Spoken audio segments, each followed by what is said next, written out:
Well guys, working on the front end of my Dodge Ram again today. If you didn't already see my other videos, the front end of my Dodge has gotten remarkably loose. Well, I know I just walked into some jokes in the comment section on that one. Long story short, it just feels like the truck's wandering from side to side and it's hard to just keep it tracking center.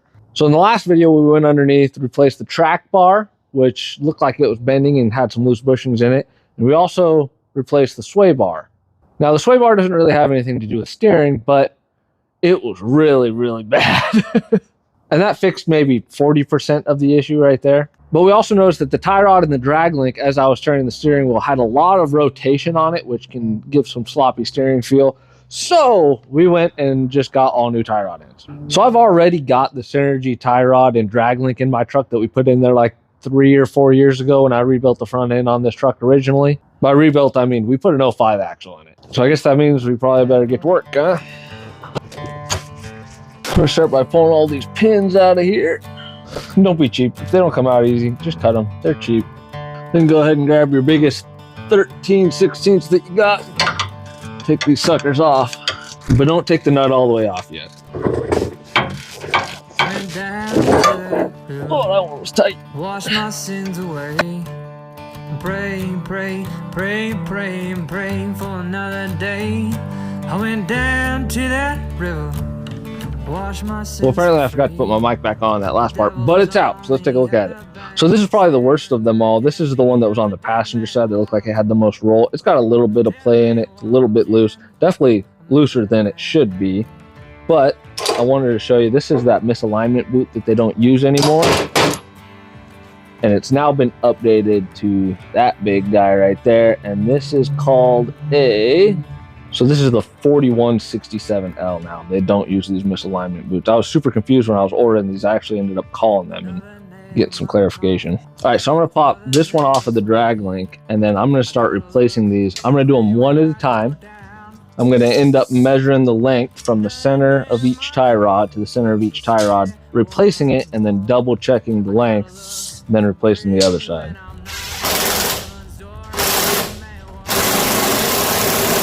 All right, I got this thing all put back together. I got it right to the same lengths that I had it before. I've already pre-greased every single one of the tie rod ends just to make sure that it's got grease in it before I start putting a load on it. I've still got all these pinch nuts and everything loose, just kind of hand tight, so that when I get it on there, I can center everything up and make sure that it actually slides in right and I'm not pulling it one way or another. Do your future self a favor, and every time you're putting one of these in, make sure to put plenty of anti-seize on it so you don't get it stuck later. If you have a Synergy tie rod, I'll put a picture up here of their thing on their website that shows you the code for every one of their tie rods and the correlating gears. So let's get under the truck and put her back in. That passenger side one's the hardest one because everything kind of hangs off it, so I'm getting it first. There, now it's in there. Got that bolt in. Let's see if I got my lengths right. Ooh, a little bit long. That's okay, that's why I left these guys loose.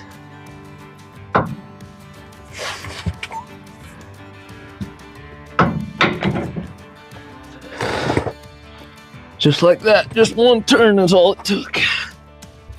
Okay. Oh, what's the torque spec for these things? All right, so we're gonna go torque down all these caps, and let's just, before we do that, just make sure that you got everything kind of centered like a neutral plane. This one's a good example. You don't want it all the way up, pointing up like that, but you don't want it all the way down against here.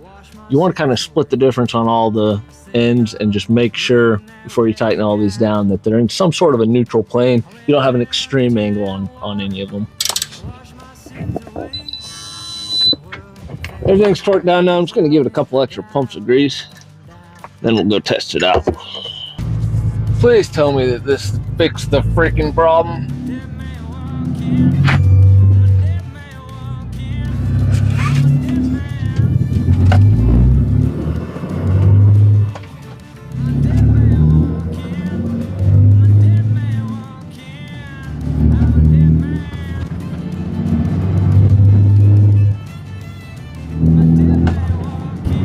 Well, I think that's it.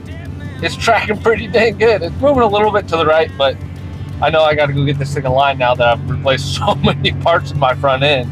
But I think that finally fixed the slop issue. That's about how much slop I have now. Just that much.